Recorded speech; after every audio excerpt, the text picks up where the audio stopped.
सुनाने जा रहा हूँ। तो इस वीडियो को पुरानी वीडियो की तरफ लाइक सब्सक्राइब शेयर करना ना भूलना। तो हम अपना वीडियो शुरू करते हैं। हेलो दोस्तों, मैं आदित्य का पिताजी शक्ति बोल रहा हूँ। हमने पिछले एपिसोड में ये सुने थे कि भगवान राम ने सुनव धनुष तोड़ने के बाद परशुराम जी वहाँ पे आ गए थे और परशुराम का गर्व भगवान राम ने वहाँ पे खंडन किया। और ये देखने के बाद मिथिला नरेश जनक जी माँ सीता का विवाह भगवान राम के साथ करवा दिए। ये देखने के बाद स्वर्ग से देवता लोग एकदम प्रसन्न हो गए, सब खुश हो गए। ये रीयूनियन से रीयूनियन क्यों?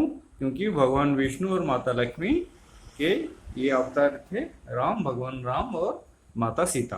तो दोनों का जैसे विवाह संपन्न हुआ, सब लोग खुश हो गए और ये खबर तुरंत अयोध्या में पहुंच गया। जैसे ही अयोध्या में ये खबर पहुंच गया, दशरथ महाराज अपनी पत्नियों के साथ भागे भागे आ गए मिथिला, और उनके साथ भरत और शत्रुघ्न भी आ गए। और माता सीता के बहन थी उर्मिला, तो उनका विवाह हुआ प्रभु लक्ष्मण के साथ। और सीता जी के दो कजिन सिस्टर थे, उन दोनों का भी विवाह हो गया भरत और शत्रुघ्न के साथ। जैसे शादी संपन्न हुआ, विवाह संपन्न हुआ, सब लोग खुशी खुशी निकल गए अयोध्या। और अयोध्या में कई साल वहाँ पे खुशी खुशी बिताने लगे। तो आहिस्ता आहिस्ता दशरथ जी बुढ़े होने लगे। तो वो अपने जो राजगुरु हैं, कौन है उनके राजगुरु? वशिष्ठ ऋषि। और बाकी मिनिस्टर्स जो भी थे, मंत्रियों थे, उनके साथ सलाह मशुरा किया। सलाह मशुरा करने के बाद वो डिसाइड किए कि प्रभु राम को वो दशरथ का राज्य संपादन करके संन्यास ग्रहण करेंगे। तो सब कुछ ठीक ठाक हो गया। लेकिन उस टाइम पे ना, जो माता कैकेयी थे, जो भरत जी के माता, उनका एक दासी थी जिसका नाम था मंथरा। ठीक है, मंथरा आई आके माँ कैकेयी से बोलने लगी कि अरे मूर्ख रानी, तुम ये क्या कर रही है? अगर राम अभी राजा बन जाएंगे तो भरत क्या होंगे? भरत एक मात्र सेवक बन के रह जाएंगे। तो तू कुछ ऐसा कर जैसे तेरा पुत्र राजा बन जाए ना। माता कह के बोले कि नहीं, ये तो गलत बात है, राम तो बड़ा है ना। तो क्या हुआ? तो तेरे बेटे को क्या मिलेगा? तो कह के सोचने लगे क्या करें क्या करें। तो ऐसे करते करते तो उनको याद आया, कई साल पहले एक युद्ध में दशरथ जी मूर्छित हो गए थे। तो उनको रणभूमि से माता कैकेयी उनको उद्धार करके ले आए थे। कैसे? कि उनका जो रथ का जो व्हील है ना, उसका एक नट बोल्ट जैसा रहता है, वो निकल गया था, खिसक गया था। तो माता कैकेयी अपनी फिंगर के साथ, मिडल फिंगर के साथ वो एक आज नॉट बोल्ट वो व्हील को संभाल के वहां से युद्ध क्षेत्र से दशरथ को ले आए थे, ताकि उनका दशरथ का प्राण बच गया था। जिसके कारण दशरथ ने बोले कि मैं तुम्हें 2 वर देता हूँ, आई एम गिविंग यू 2 बुन्स, तो तुम मांग लो। तो माता कैकेयी बोलेगी अभी मुझे जरूरत नहीं है, जब भी जरूरत होगा मैं मांग लूंगा। तो माता कैकेयी अभी दशरथ जी को वही चीज मांगने लगे। हाँ ठीक है, जैसे मांग बोले कि मेरे पास 2 वर था, मैं उसको मांग रहा हूँ। दशरथ बोला हाँ ठीक है, मांगो, जो भी मांगना है मांगो ना। मेरा पहला वर यही है कि मेरा बेटा भरत अयोध्या राज का राजा बनेगा। दूसरा वर मेरा यही है कि राम को तुम वनवास भेजोगे, to exile for 14 years. Dasharath ये सुन के हतवाक हो गए, उनके मुंह से वो यकीन ही नहीं कर पाए कि ये क्या बोल रहे। तो फिर वो माता कैकेयी के रिक्वेस्ट करने लगे कि भाई ऐसा मत किया करो, मैं राम से अलग नहीं रह पाऊंगा। तो कैकेयी एक ही बात नहीं सुनी। तो ये खबर राम जी के पास पहुंचा। राम जी बोला ठीक है, माता कैकेयी का ये आदेश है तो मैं जाऊंगा, और मेरा छोटा भाई भरत है वो राज करेगा, उसमें क्या दिक्कत है? तो माता कैकेयी एकदम आश्चर्य हो गए, अरे ये कैसे बोल रहा है?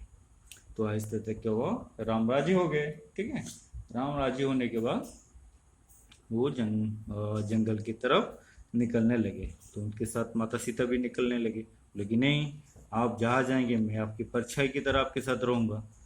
तो क्या हुआ, वो भी निकलने लगे। तो लक्ष्मण बोले कि भैया मैं भी जाऊंगा, मैं आपके बिना एक पल भी नहीं रह सकता हूँ। तो मजबूरन राम को बोले कि लक्ष्मण को हाँ चलो, चलने लगे। फिर लक्ष्मण की पत्नी उर्मिला थी, वो बोले अरे आप जाएंगे तो फिर मैं क्या करूं, तो मुझे ही जाना पड़ेगा।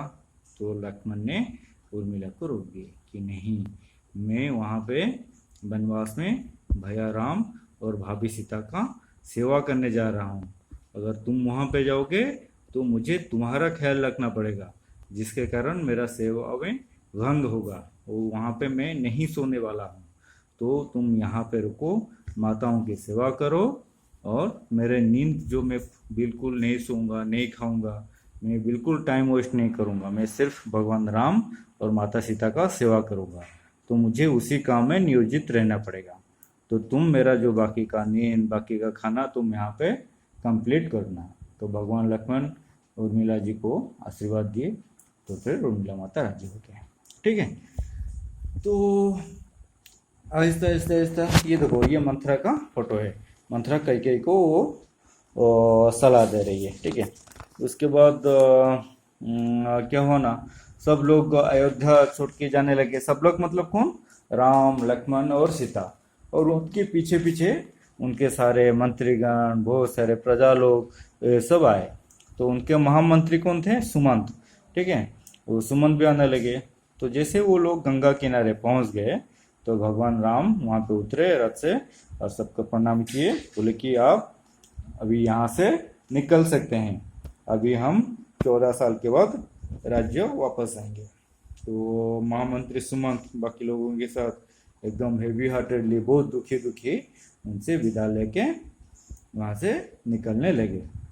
तो ये हमारे वनवास, राम जी, माता सीता और प्रभु लक्ष्मण की वनवास की कथा यहीं से शुरू होता है।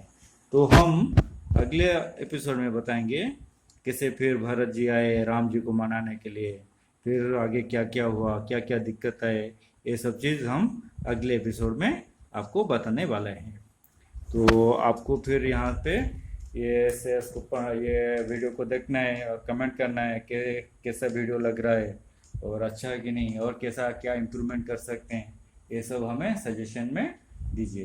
तो over to your friend Aditya. दोस्तों इस वीडियो को लाइक, सब्सक्राइब, शेयर करना ना भूलना। अगर इसका कमेंट ओपन है तो कमेंट करना ना भूलना। Thank you for watching. Bye bye. Bye bye, thank you.